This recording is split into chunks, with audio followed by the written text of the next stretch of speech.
Halo, selamat berjumpa kembali dengan saya, Ari Ahmad Arman. Kita berjumpa kembali dalam kuliah kita, Teknologi Komputasi Awal. Kali ini kita akan bicara tentang hal-hal yang non-teknis, yaitu tentang cost model atau model pembiayaan, serta kita akhiri dengan manajemen kualitas. Cost model menjadi penting di dalam konteks teknologi komputasi awal. Karena bagi kedua belah pihak, dalam hal ini provider, cloud provider, serta cloud users, ya, dua-duanya berkepentingan untuk mendapatkan justifikasi bahwa biaya yang dikeluarkan adalah sesuatu yang efisien bagi kedua belah pihak. Bagaimana bisa efisien bagi kedua belah pihak? Ya, mari kita ikuti. Ya, kita mulai dengan model biaya layanan komputasi awal. Ya, perhitungan biaya cloud atau layanan komputasi awal. Salah satu hal yang menyebabkan keraguan adopsi cloud adalah masalah perhitungan biaya. Sejak awal diperkenalkan, cloud mengalami tantangan adopsi yang tidak seperti yang diharapkan.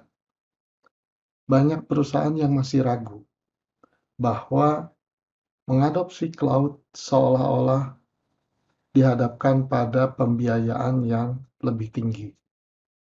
Itu terjadi karena ada biaya-biaya yang tidak diperhitungkan. Nanti kita akan lihat.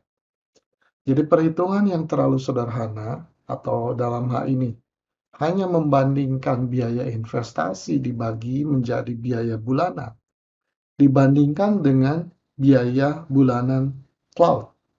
Ya, jadi di satu sisi kita invest sendiri, lalu dibagi. Umur akuntansinya katakanlah 3 tahun, bagi 36 bulan. Dapat biaya bulanan untuk investasi sendiri. Dibandingkan dengan biaya cloud. Pada umumnya itu menghasilkan biaya yang lebih efisien untuk investasi sendiri. Nah, tapi ini sebetulnya satu hal yang kurang tepat atau keliru.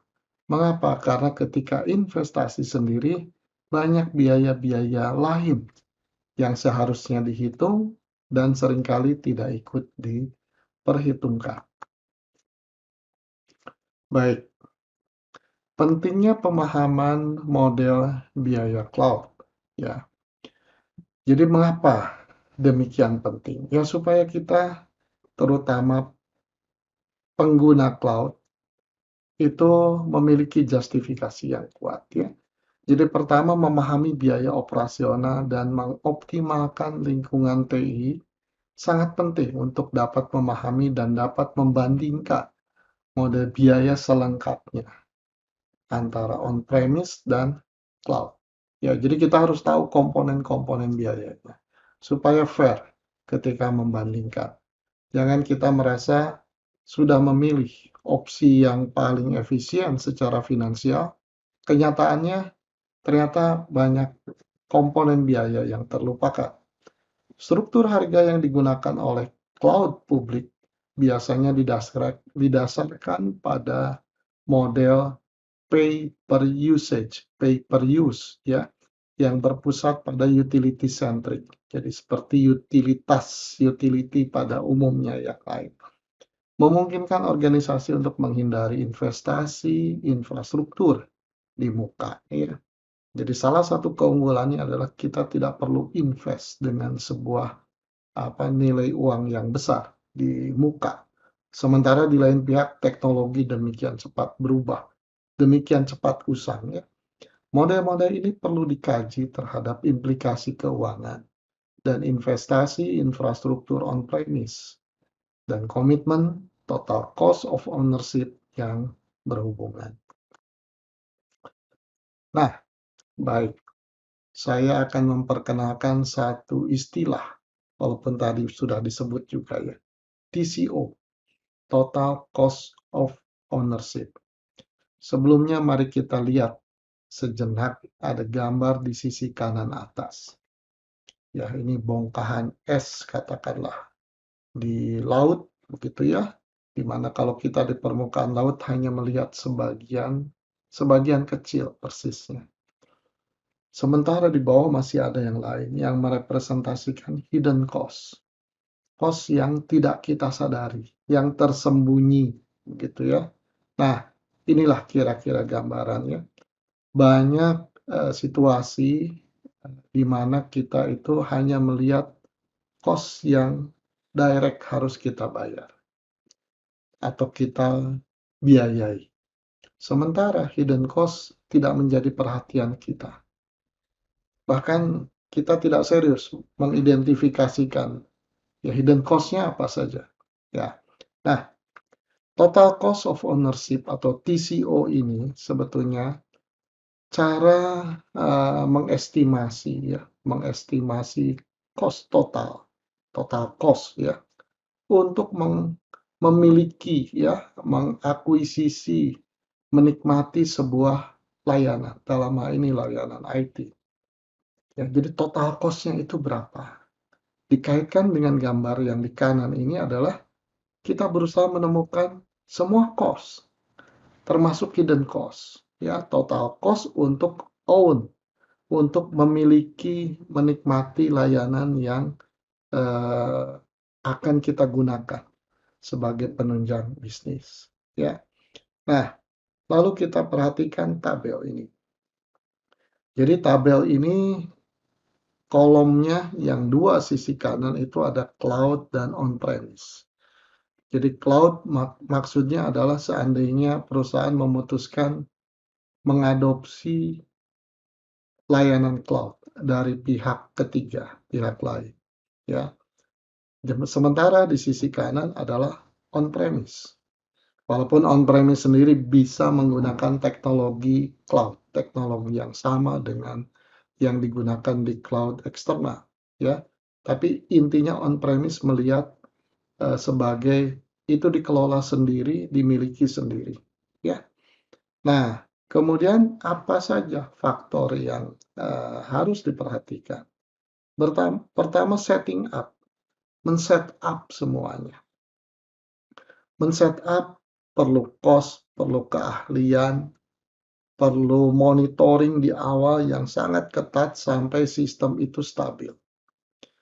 Biasanya perusahaan membayar konsultan cukup mahal untuk melakukan itu, ya. Nah, sehingga ini menjadi cost yang seringkali tidak disadari. Kita hanya menghitung biaya pembelian perangkatnya saja. Kemudian yang kedua adalah recurring expenses. Ya, biaya-biaya yang terus bergulir ya, berulang lagi. Ini operasional cost dalam pengertian luas. Jadi supaya sistem ini bisa beroperasi secara lengkap, ada biaya apa saja. Ini sebetulnya dalam detailnya silahkan ya, nanti bisa diperhatikan. Apa saja tuh, ada biaya apa saja. Di sisi kiri, cloud, di sisi kanan, on-premise. Lalu, kontingensi. Ya, kontingensi itu biaya kalau terjadi sesuatu, terutama sesuatu yang besar yang harus ditangani, diantisipasi. Salah satu komponen sistem rusak. Atau ada bencana yang besar, ya. Nah, ini kalau kita on-premise, kita harus mengeluarkan biaya sistem dan sebagainya untuk mengantisipasi itu. Ya, dengan cloud biasanya itu satu paket atau tinggal opsi yang kita masukkan ke dalam paket langganan kita atau pembelian kita. Ya, kemudian satu lagi retirement. Walaupun tampaknya sederhana ya, retirement. Artinya ketika sistem dipensiunkan sistem, bagian sistem tertentu. Karena tidak digunakan lagi. Mungkin di-replace atau apa, ya. Nah, ini banyak hal yang harus dilakukan ketika kita melakukannya di lingkungan on-premise. Sementara kalau kita lakukan di dalam lingkungan cloud, itu menjadi jauh lebih simple urusannya, cost-nya barangkali sebagian sudah include ya di dalam paket itu semua. Nah, jadi kalau kita hitung semuanya, semua item di sisi cloud, semua item di on-premise, maka kita akan menyadari bahwa ternyata effortnya itu banyak sekali, ya, yang ujung-ujungnya akan menjadi hidden cost, yang dalam gambar ini diprediksi sekitar 85%, ya. Nah, total cost of ownership ini akan mencoba menghitung lengkap semuanya, sehingga kita bisa punya gambaran kalau di cloud total cost-nya berapa, ya, berbagai komponen yang ada ini berapa. Lalu kalau di on-premise berapa? Nah, tinggal mau berapa lama dihitungnya. Katakanlah 3 tahun, 5 tahun gitu ya, kita akan dapatkan mana yang lebih menguntungkan untuk kita. Ya, selain itu barangkali ada hal-hal yang tidak direct menjadi bagian dari biaya sistem. Misalnya, kehilangan waktu untuk pemulihan, kehilangan fokus, ya, kehilangan fokus bisnis karena kita sibuk. Perusahaan itu sebagian ngurusin IT dan sebagainya. Baik, lanjut ya. Nah, ini saya kira gambaran saja, sekedar gambaran ya, bahwa kalau kita bicara cost komponen dalam sebuah lingkungan IT, layanan IT, banyak sekali komponen-komponen. Ini sekedar gambaran komponen mana yang besar, komponen mana yang relatif kecil, begitu ya. Nah, kita lihat ini yang besar itu adalah development and deployment. Development merancang sistem, merancang aplikasi, ya. Kemudian deploy itu memasang, men-setup, menginstall. Tentunya sampai dengan sistem itu stabil, ya. Nah, ini besar sekali ini cost-nya. Dan sebagian besar kalau kita memilih cloud, ini akan lari ke beban cloud provider-nya. Apalagi kalau kita menggunakan SaaS ya, Software as a Service. Nah, kedua terbesar licensing, urusan lisensi. Ya, ini sering kita lupakan begitu ya. Nah, jadi paket cloud kebanyakan itu sudah include lisensi di dalam. Sehingga banyak cost yang bisa kita buang ketika kita mengalihkan sebagian besar license kita ke cloud. Sekaligus ini harus jadi pertimbangan ya. Ketika kita mengambil atau harus membayar license software misalnya ya, yang mau berapapun jumlah usernya kita harus bayar fix tertentu. Sementara kita mulai menggunakan layanan cloud yang mengcover lisensi yang sama. Maka kita harus pikirkan kalau bisa semua komponen yang ada license itu dan cukup mahal kita lepaskan ke cloud semua ya, sehingga opsi efisiensinya menjadi maksimal. Dan yang lainnya ya, nanti Anda bisa lihat masing-masing.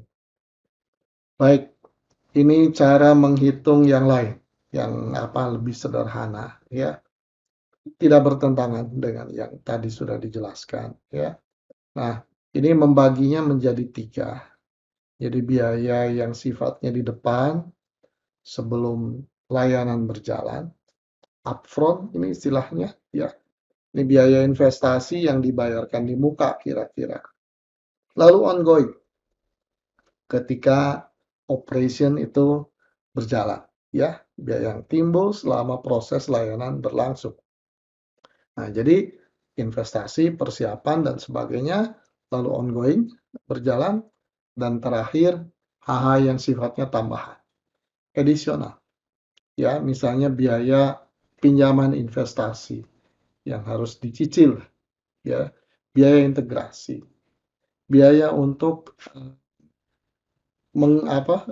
mengantisipasi resiko yang bisa terjadi dan sebagainya. Ya, baik.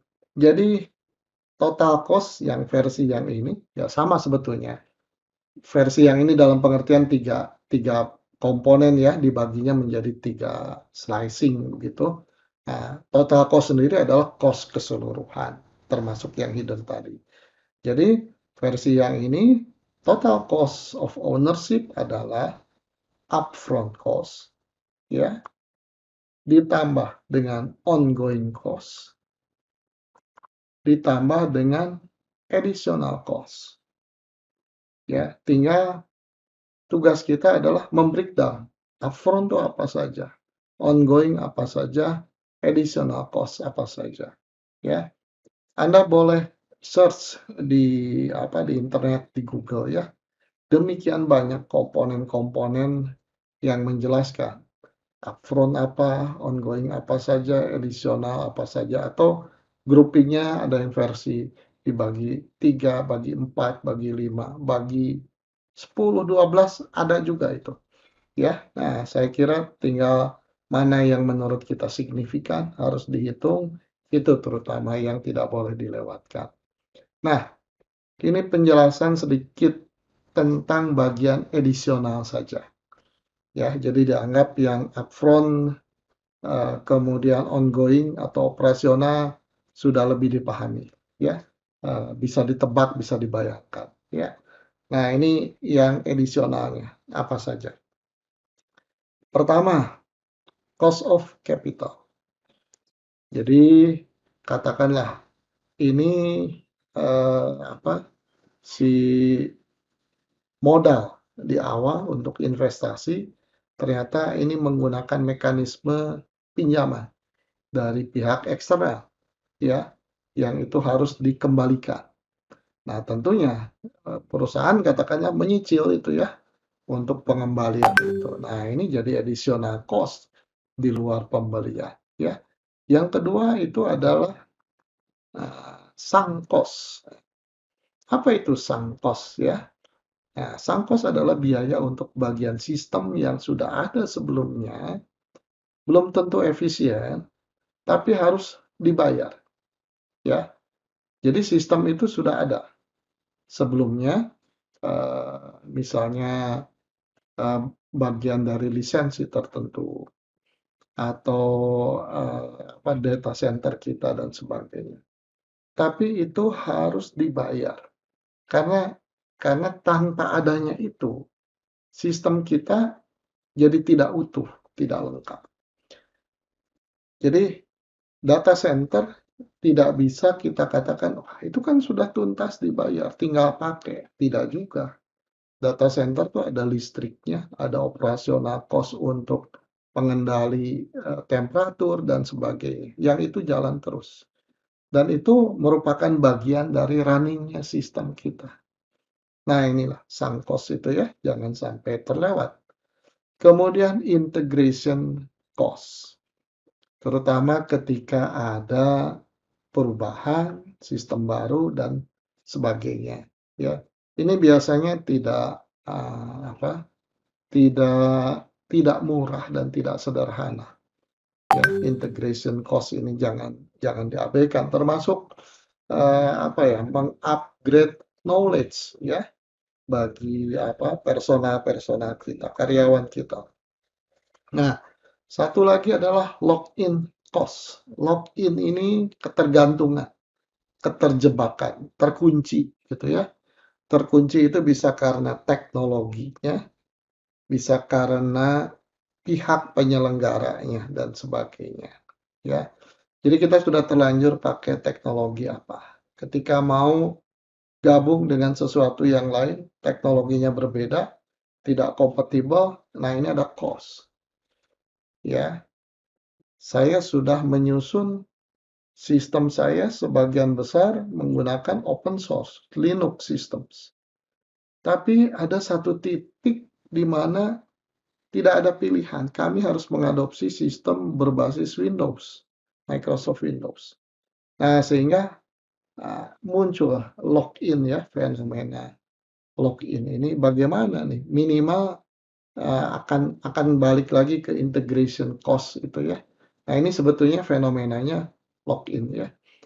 Atau login dalam pengertian cloud itu login ke pihak tertentu.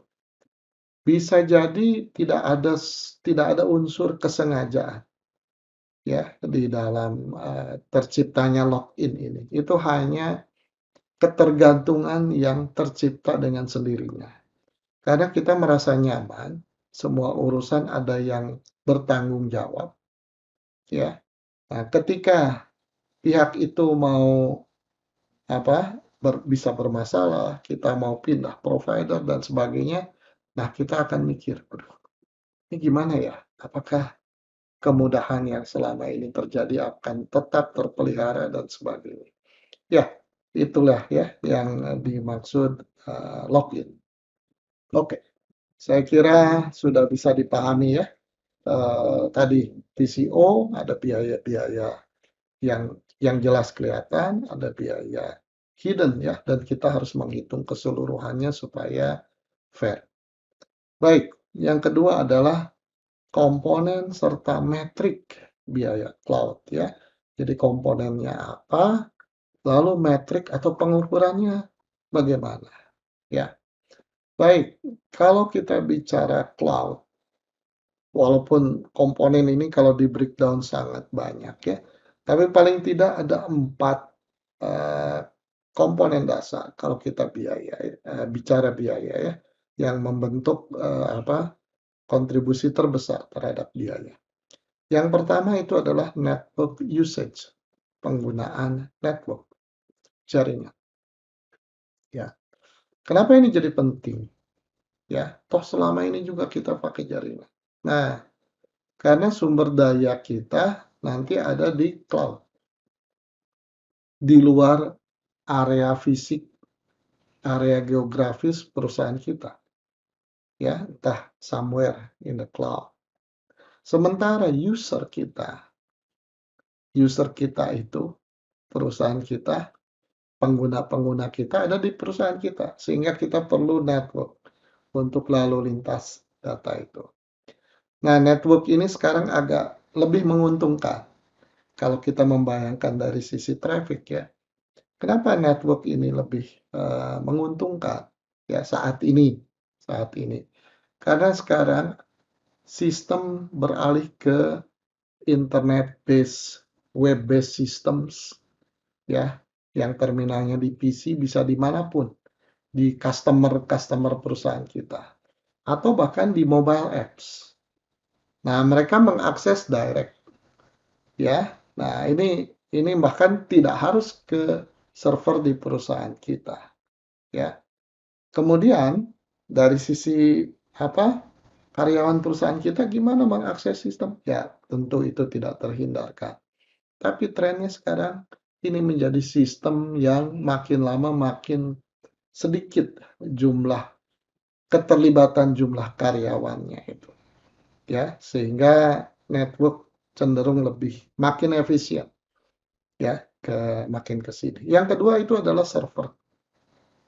Ini yang justru makin meningkat. Mengapa? Karena bisnis saat ini adalah bisnis yang bisa dikatakan berbasis teknologi, berbasis IT, berbasis kekuatan server. Ya, ini menjadi beban yang besar. Tapi di lain pihak kita diuntungkan kalau memilih cloud karena fleksibilitas ya, termasuk skalabilitas. Ketika bisnis naik turun kapasitasnya, kita bisa selalu sesuaikan dengan keperluan bisnis, keperluan kapasitas bisnis yang sesungguhnya. Dan pasti berkorelasi dengan kebutuhan power computations ya dari server. Storage, saya kira jelas ya. Makin banyak transaksi, komputasi, makin banyak storage yang dikumpulkan. Belum lagi kita masuk ke era analitik, ya, data semua harus disimpan. Kemudian yang terakhir adalah cloud services. Ini dalam pengertian, nah ini ada ya, apa saja nih, durasi langganan, jumlah pengguna yang ditunjuk, jumlah transaksi, dan sebagainya. Jadi kalau itu tadi komponen-komponennya network, server, storage, kemudian ini binding. Ya, dari sisi bisnisnya sebagai sebuah layanan cloud, apa saja. Ya, jadi faktor-faktor itu yang harus kita pahami, metriknya apa saja. Nah, ini beberapa contoh metrik ya. Saya kira saya tidak ingin membahas ya, hanya ingin menekankan bahwa ini contoh. Yang sedang kita lihat ini adalah contoh application service usage. Jadi kalau kita mendapatkan layanan aplikasi, apa saja sih metrik, contoh metrik yang berkaitan dengan application services? Ya, nah ini contohnya, ini ada description-nya ya. Duration of cloud service usage subscriptions. Measure-nya apa? Nah, pengukurannya apa? Lalu frekuensi penggunaannya, apakah daily, monthly, yearly, ya. Kemudian cloud delivery modelnya, SaaS kalau ini applications ya. Contoh, misalnya $69 per month ya per bulan. Nah, ini contoh apa? Mulai deskripsi, pengukurannya apa, kemudian contoh realnya, cost-nya berapa. Jadi ketika kita berhadapan dengan daftar menu lah layanan cloud, kita harus familiar dengan cara melihat seperti ini, ya, sehingga kita uh, bisa membayangkan dengan cepat opsi ini lebih baik dari opsi yang ini, ya, yang itu jauh lebih baik lagi, ya. Atau perusahaan saya baru awal, kalau langganan tahunan memang lebih baik. Ya, tapi saya terikat tahunan, sementara kapasitinya belum tahu. Nah, saya di awal barangkali 3 bulan pertama memilih paket bulanan, walaupun sedikit lebih mahal. Tapi begitu melihat bisnis saya sudah growing dan continue, segera di switch ke langganan tahunan misalnya dan sebagainya. Jadi hal-hal seperti itu yang harus kita kita pahami ya, familiar dengan baik. Baik, berikutnya ini pricing ya atau harga model ini. Baik, ini ada siklus umum layanan cloud serta pertimbangan harga layanan. Jadi ini ada siklus terdiri dari 4 langkah. Ini memberikan gambaran ketika kita pertama kali akan mengadopsi cloud sampai ini melepaskan, ya, katakanlah kita melepaskan akhirnya berkeputusan suatu saat entah karena alasan apapun kita tidak melanjutkan layanan cloud ya, maka apa yang siklusnya seperti apa ya, maka bisa dilihat dari gambar ini ya. Yang pertama itu adalah cloud service offering, nomor 1 ya, cloud service offering. Nah, ini pelakunya siapa? Di sini pelakunya adalah cloud provider. Cloud provider, dia punya template, menu lah. Kalau kita masuk restoran, disuguhi menu, ada harganya.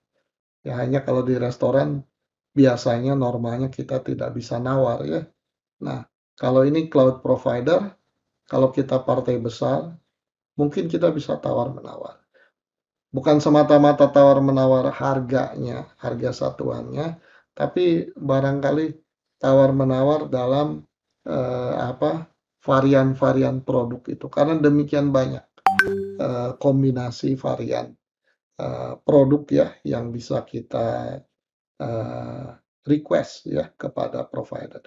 Jadi itu nomor satu, cloud provider kira-kira bawa menu ya, menu default. Silahkan Bapak pelajari apa yang Bapak Ibu perlukan. Nah, setelah itu kita mempelajari ini, diskusilah ya, diskusi dengan provider, dengan ini layanan ini bagaimana, keuntung ruginya apa dan sebagainya. Nah, saya kaitkan dengan materi yang pernah kita bicarakan sebelumnya, yaitu tentang broker, posisi broker, ya, brokerage. Nah, jadi bisa dibayangkan sini, ketika kita duduk satu meja dengan satu cloud provider, barangkali kita akan merasa tidak terlalu kesulitan. Tapi kalau solusi dari kebutuhan kita ini harus dipenuhi 3 cloud provider dengan penyusunan menu yang berbeda, dengan harga yang berbeda-beda dan sebagainya, mulailah kita merasa, wah, pusing juga ya, ini beda-beda. Ya, kira-kira begitulah. Tambah nanti bagaimana mengintegrasikannya. Faktor apa yang harus diperhatikan ketika mengintegrasikan dan sebagainya. Nah, disinilah kita akan lebih mudah ya kalau dibantu oleh broker atau satu pihak yang menjalankan fungsi brokerage. Ya, kira-kira seperti itu. Baik, ada tidak adanya broker itu opsional ya. Intinya adalah end-to-end-nya cloud provider dengan consumer harus akhirnya menyepakati layanan apa saja yang akan digunakan oleh kita, ya. Lalu berikutnya adalah cloud service provisioning, ya. Jadi setelah sepakat, lalu men-set up layanan kita sesuai permintaan kita, customize ya. Customize dalam pengertian minimal itu adalah menyiapkan ini berapa banyak server, virtual server ya, kapasitinya berapa, CPU-nya, storage-nya berapa, itulah customize seperti itu. Customize bisa lebih dari itu, misalnya ada aplikasi SaaS, tapi kita request ditambah fiturnya karena perusahaan kita memerlukan itu. Jadi customize-nya itu lebih ini lagi ya, lebih complicated lagi. Oke, terlepas dari berapa complicated ya customization-nya itu, pada akhirnya adalah kita menyepakati ya satu bentuk layanan akhir dan disiapkan kepada kita oleh cloud provider sesuai permintaan kita. Kira-kira pemenuhan permintaan lah. Yang ketiga adalah seperti itu, ya.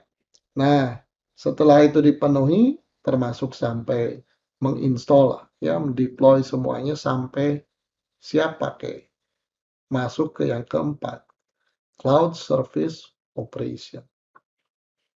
Ya, ketika operation tentunya cloud provider yang mengoperasikan itu semua. Kita dalam posisi menggunakan. Ya, 4 ini akan berjalan terus. Berapa lama terserah kita. Kalau dua pihak ini happy ya dengan komitmen masing-masing, ini akan berjalan sangat lama. Ya, kalau ternyata ada masalah, bisa secara teknis, provider tidak mampu memenuhi kebutuhan kita, bisa kita memang ada pertimbangan lain, misalnya menghindari ketergantungan ke satu pihak, login tadi, atau apapun alasannya, maka ada kemungkinan lalu berkembang. Berkembangnya bisa kita move dari satu cloud ke cloud yang lain. Migrasi ya, sudah kita bicarakan. Bisa juga kita merge 2 cloud atau 3 cloud menjadi satu layanan integrated begitu ya, dan sebagainya. Jadi itu kira-kira gambaran siklus ya, seperti itulah ya lengkapnya. Baik, ada ini sedikit saja gambaran ya tentang bagaimana konfigurasi atau arsitektur dasar juga dikaitkan dengan payment-nya ya ketika kita bicara multi cloud services. Jadi dalam contoh ini yang paling kiri adalah cloud consumer, pengguna cloud ya. Ceritanya ada dua cloud provider yang men-serve, memberikan layanan kepada cloud consumer ini ya. Nah, provider A dan provider B ya. Dalam opsi yang pertama yang sedang kita lihat ini ya. Nah, ini kita mendapat invoice dari cloud provider A. Kemudian kita juga atau sebagai konsekuensi dari munculnya invoice dari cloud provider A ini kita melakukan payment. Kita sebetulnya ya melakukan atau mendapatkan layanan juga dari cloud provider B.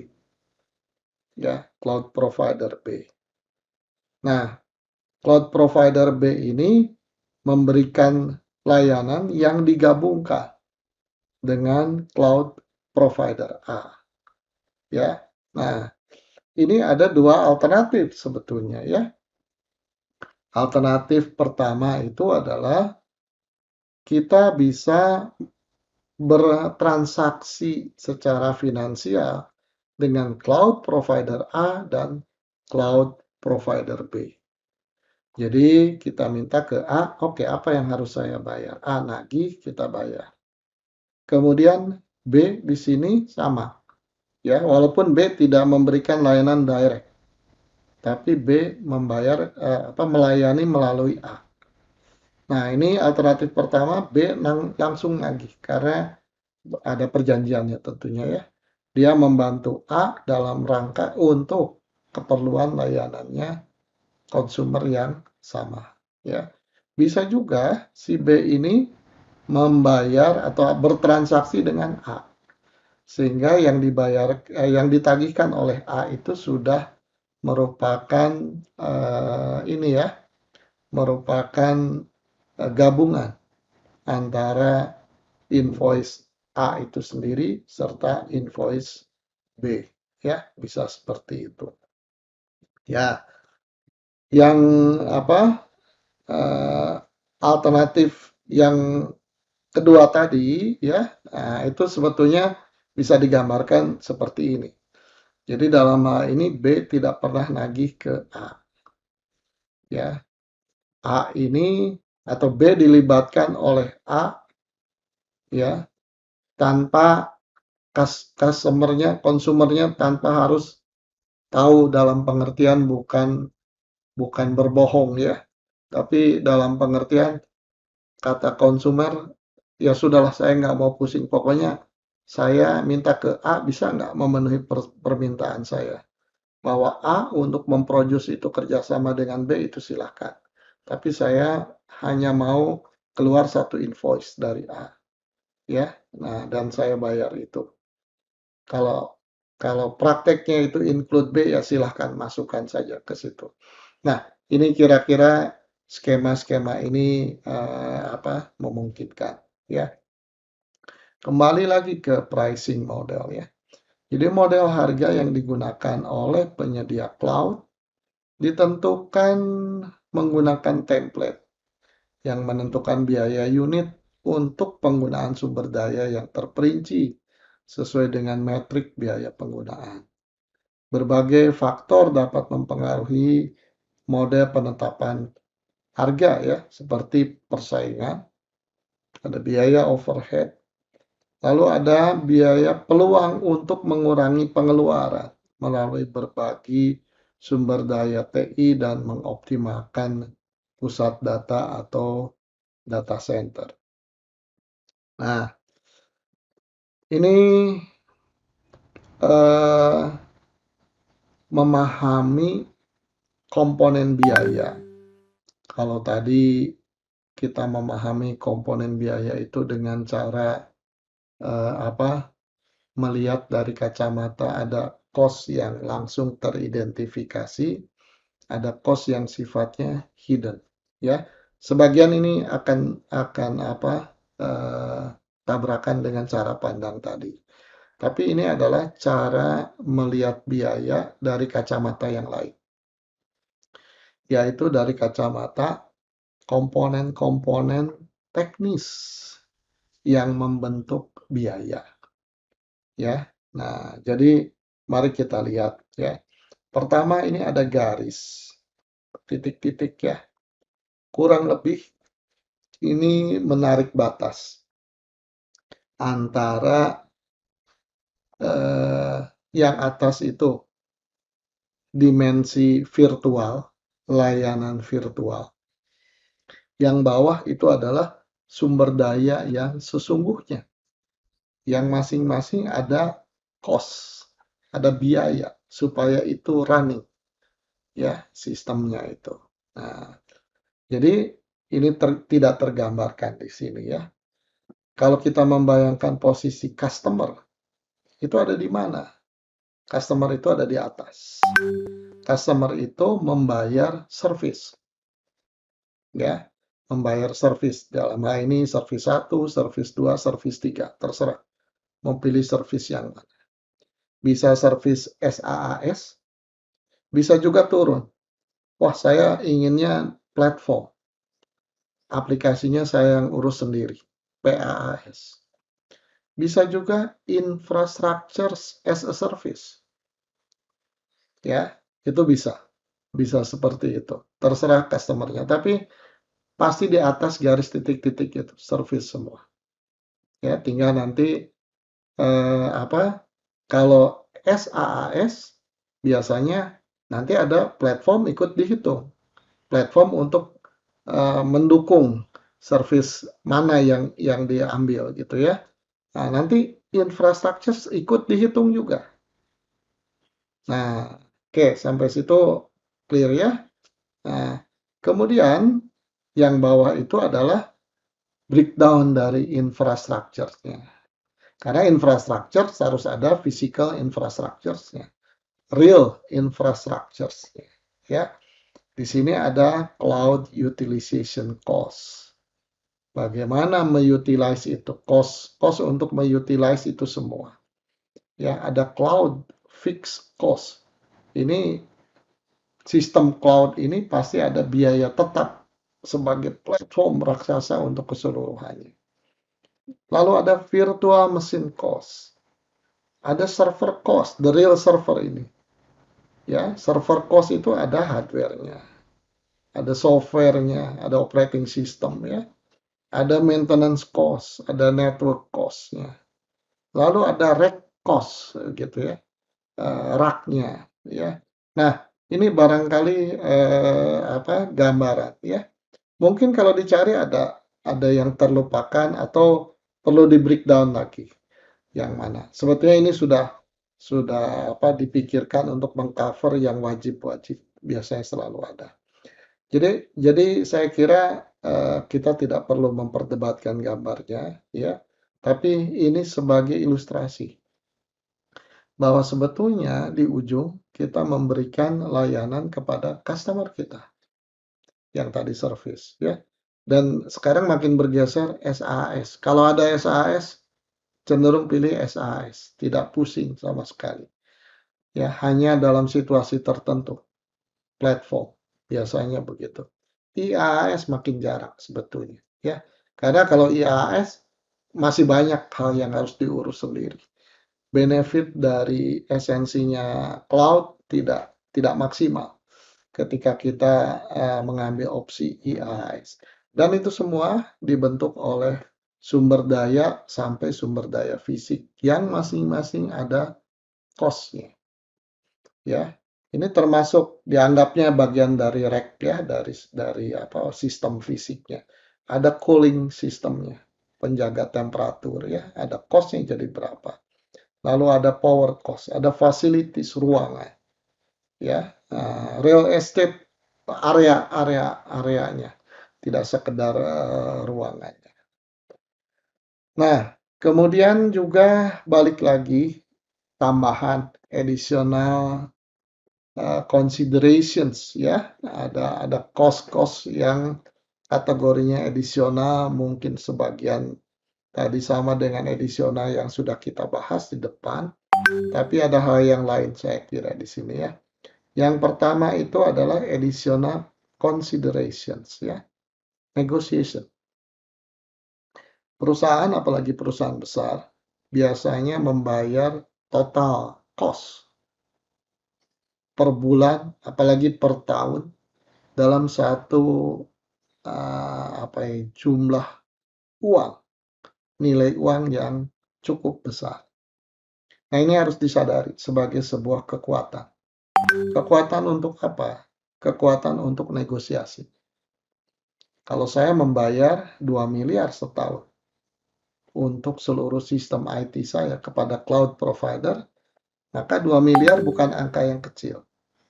Ya, itu bisa jadi negosiasi. Ya, gampangannya beginilah. Oke, bisa kurang tidak? Kalau nggak kurang, saya coba pertimbangkan cloud provider yang lain. Nah, itu akan mikir kehilangan potensi 2 miliar ini ya. Nah, kita harus berpikir seperti itu. Selain itu banyak juga poin-poin negosiasi karena maksudnya begini, poin negosiasi itu banyak. Cloud provider menyusun price berdasarkan template, berdasarkan satu kebutuhan umum perusahaan. Sedangkan prakteknya setelah di breakdown, kebutuhan itu akan sangat banyak variasinya, variannya itu sangat banyak, kombinasinya untuk sebuah perusahaan.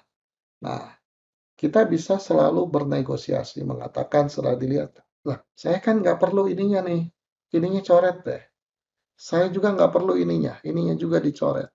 Nah, itu jadi poin-poin untuk negosiasi. Atau volume saya kan lebih besar, jauh lebih besar daripada yang tipikal di rata-rata yang ditawarkan. Kalau begitu saya minta harga khusus. Nah, seperti itu ya negosiasi. Yang kedua payment options. Ya silakanlah. Payment options ya bisa bulanan, tahunan, 3 bulanan ya, atau bayar di muka, atau ada pembayaran tetap ya.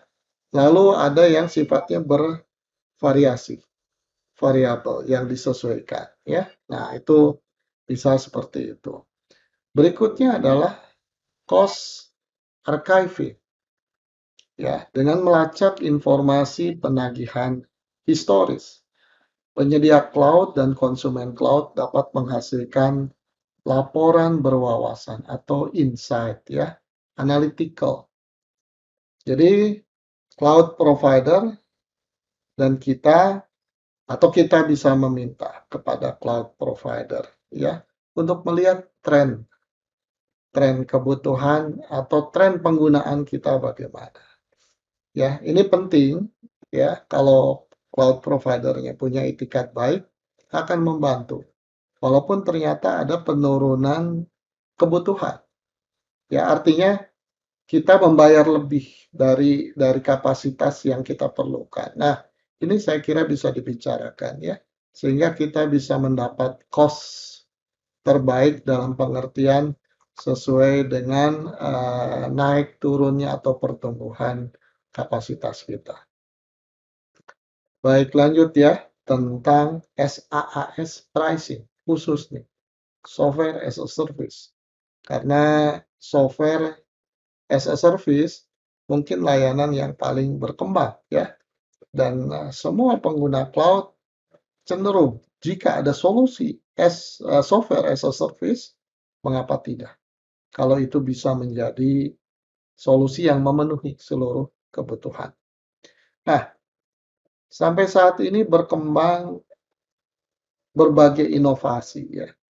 Inovasi bagaimana sebuah software as a service itu pricing-nya itu diolah seperti apa.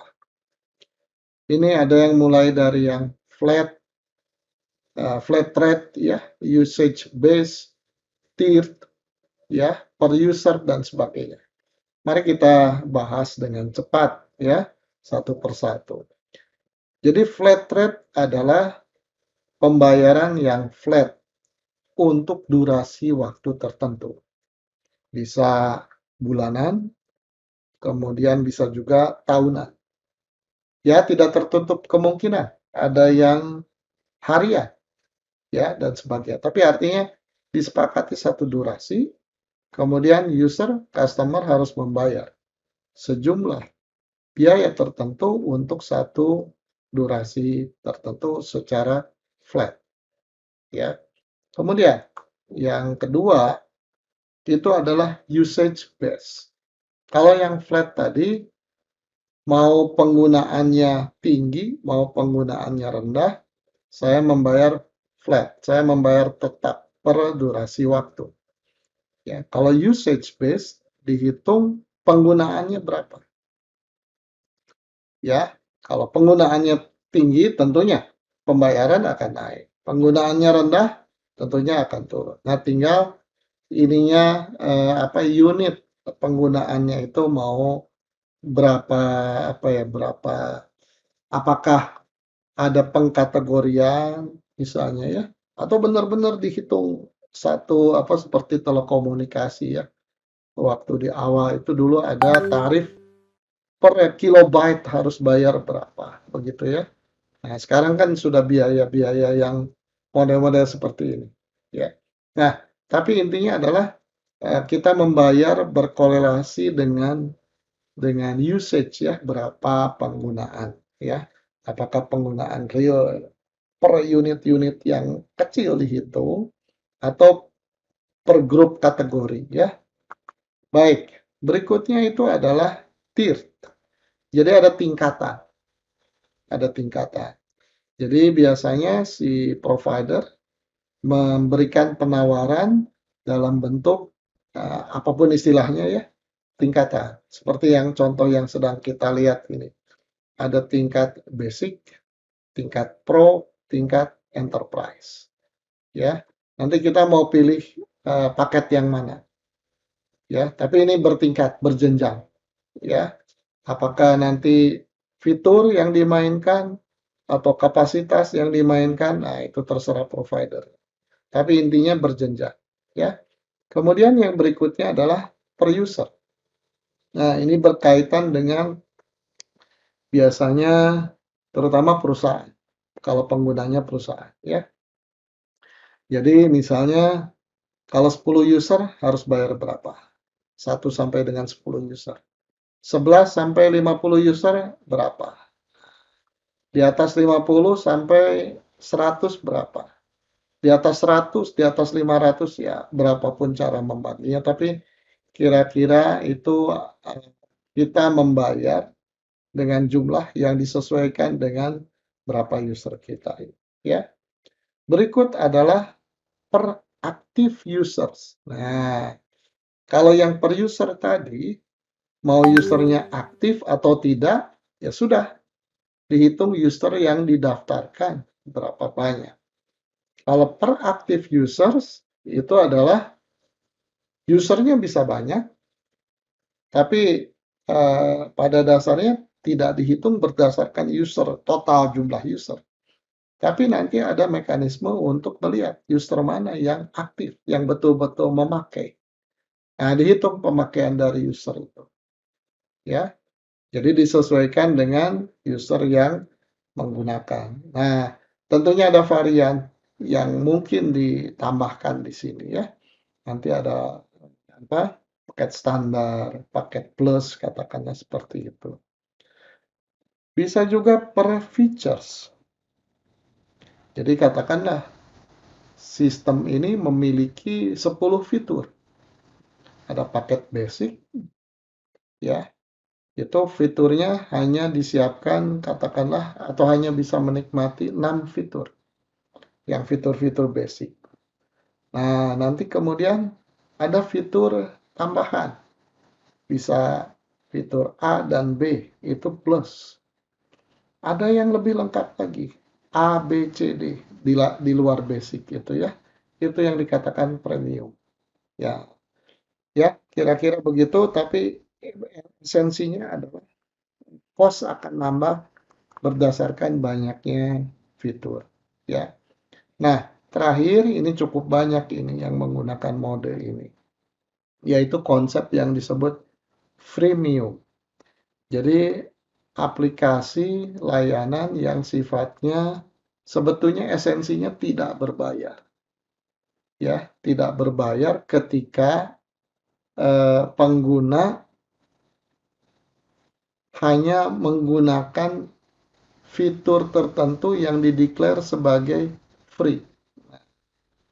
Ya, seperti kita pakai Gmail kan tidak bayar sebagai perorangan sampai batas tertentu, ya, gratis tinggal pakai. Kemudian ketika jadi itu free, ketika kita memerlukan entah extra capacity, extra features dan sebagainya, mulailah itu jadi berbayar. Ya, berbayarnya apakah satu kategori atau banyak kategori, ya itu tergantung. Bisa juga ada kategori persona, kategori enterprise, ya, itu nggak penting lah dalam hal ini. Jadi intinya freemium itu adalah layanan yang ada versi free-nya, ya. Kemudian biasanya dibuat satu apa ya uh, iming-iming dulu, dibuat nyaman dulu, sehingga diharapkan ada ketergantungan terhadap layanan yang ada.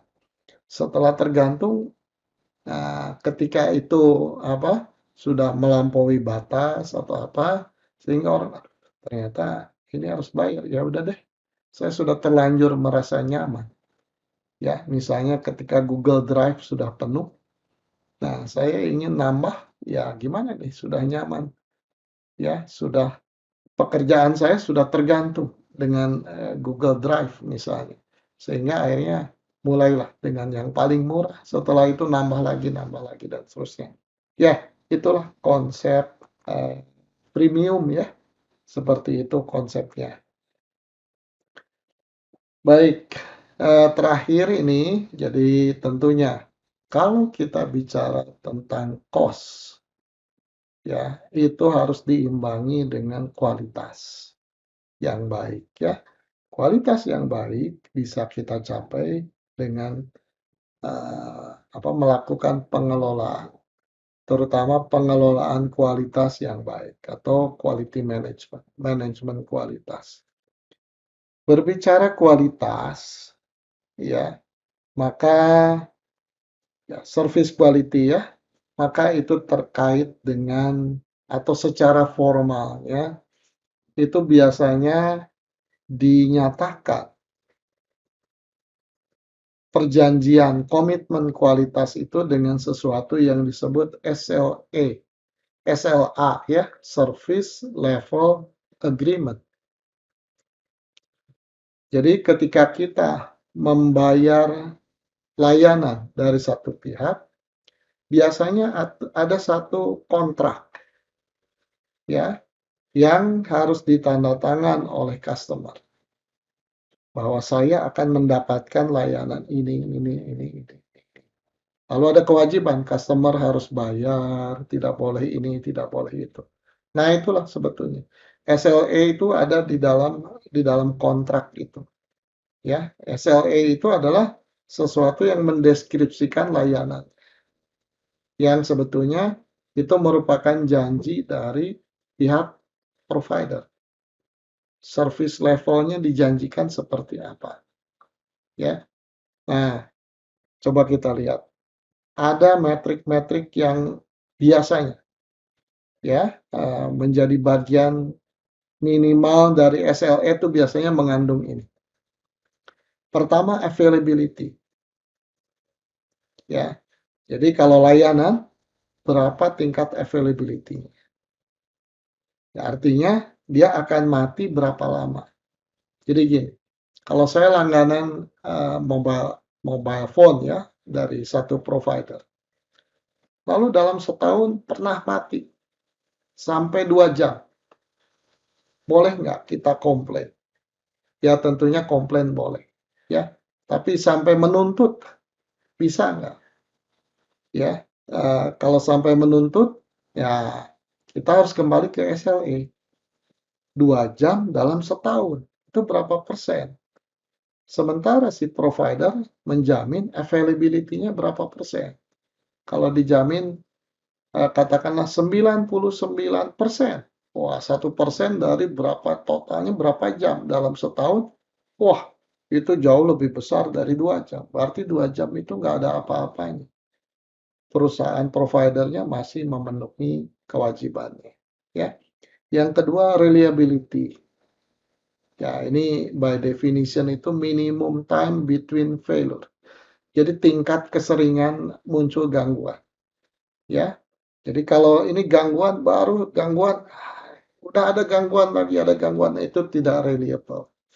Ini harusnya dinyatakan dalam metrik ya, angka-angka yang mudah diukur sehingga kita bisa tahu ini reliability-nya berapa, dilanggar atau tidak.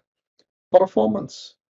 Performance itu diantaranya mencakup capacity, respon time, delivery time guarantee. Ya, scalability. Kalau kita mau upgrade dan sebagainya, itu memungkinkan. Satu lagi resilience. Resiliency, ya. Mean time to switch over and recovery. Jadi in case terjadi gangguan besar, bencana ya, itu mereka punya apa ya, sampai batas tertentu ya. Misalnya dulu pernah di Indonesia listrik PLN mati. Sejauh mana nih provider bisa apa?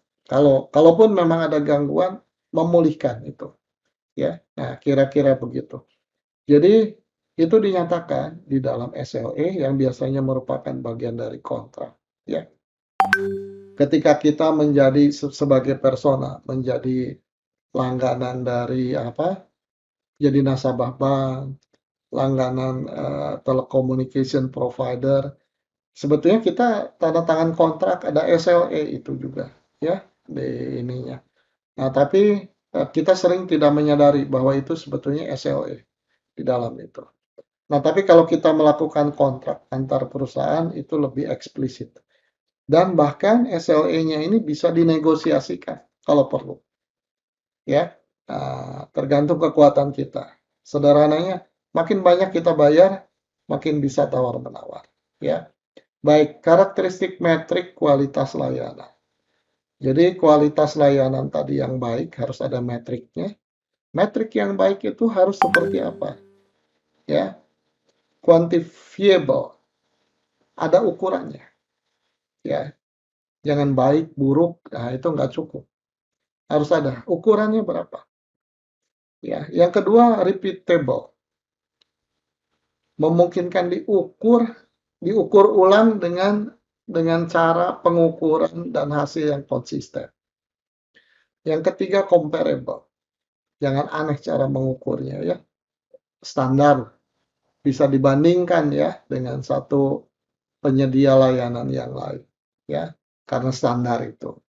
Kemudian easily obtainable, metrik harus didasarkan pada bentuk pengukuran umum non kepemilikan. Jadi jangan jangan apa memiliki cara mengukur yang aneh sendiri begitu ya, tidak lumrah itu tidak standar. Baik, contoh metrik contoh di sini availability rate ya. Tadi salah satu yang pertama availability ya. Nah, deskripsinya apa? Misalnya, deskripsinya percentage of service uptime. Availability itu adalah berapa lama sistemnya up terus ya. Jadi total waktu up sistem atau sistem berfungsi memberikan layanan. Lalu frekuensi. Ya, frekuensinya apakah mingguan, bulanan, atau tahunan. kita melihat availability-nya itu, mengukur availability. Karena kalau kita bicara mingguan dan tahunan sangat berbeda, ya. Mati 2 jam dalam waktu seminggu, jadi dianggap persentasenya tinggi dibanding yang setahun, ya. Lalu cloud delivery model. Apakah kita sedang bicara IaaS, PaaS, SaaS, dan sebagainya. Sebagai contoh ini, minimum ini ya, kalau yang availability rate itu pantas-pantasnya nih, 99,5%. Kalau kurang dari segitu tuh buruk. Ya, jadi sebetulnya sudah sangat tinggi ya, mendekati 100%. Nah, ini contoh ya, ini tabel berdasarkan tingkat availability yang nyata. Nyata dalam pengertian, ini angka bukan ngarang ya, bukan fiktif, tapi memang angka-angka seperti ini memungkinkan ditawarkan oleh cloud provider. Jadi demikian hebatnya sekarang availability yang bisa dijanjikan oleh cloud provider. Jadi 99,5 itu tadi rendah. Ya, dalam setahun itu berarti bisa mati segini. Apa jumlah detik ini ya, 158 ribu detik ya, beberapa beberapa apa bisa 10 jam atau hari ya, saya lupa ini. Tapi intinya bisa paling tinggi bisa sampai ini 99 ini ya, 9-nya di belakang titik desimal ini bisa sampai 4 digit ya. Jadi dalam setahun itu bisa mati maksimal hanya 31,5 detik. Ini kan luar biasa nih ya, 31,5 detik ya. Nah, ini kira-kira gambarannya ya. Contoh metrik yang lain ini, outage duration metric. Ya, metrik kualitas layanan ini digunakan untuk menentukan target tingkat layanan pemadaman berkelanjutan. Jadi kalau ada pemadaman yang panjang, kalau tadi availability-nya ya, sekarang tingkat pemadamannya ya, apapun penyebabnya ya, ada deskripsinya dan sebagainya. Ya, contoh sampel ya, 1 jam maksimum outage yang dijanjikan atau 15 menit ya, dan sebagainya. Baik, saya kira itu ya gambaran tentang di satu sisi apa tadi, biaya. Kalau saya simpulkan, jadi biaya itu tidak bisa dibandingkan dengan cara yang terlalu sederhana. Tapi seluruh komponen yang perlu diingat, ada komponen-komponen yang high biasanya suka terlupakan, kita hitung, semua harus dihitung. Supaya fair, kita membandingkan antara opsi on-premise dengan opsi menggunakan layanan cloud. Ya, dan itu membuat kita yakin mana yang terbaik. Juga memudahkan kita ketika diaudit, mempertanggungjawabkannya jadi mudah ketika seluruh komponen biaya kita hitung. Salah satu biaya itu adalah kualitas ya, berkaitan dengan kualitas dari layanan ya. Dan baru saja kita bicarakan, layanan harus eksplisit, tertulis, ada metriknya, ada value dari metrik itu yang dijamin dan disepakati oleh kedua belah pihak. Ya, baik, saya kira itu yang bisa saya sampaikan. Mudah-mudahan bermanfaat ya buat Anda semua. Terima kasih.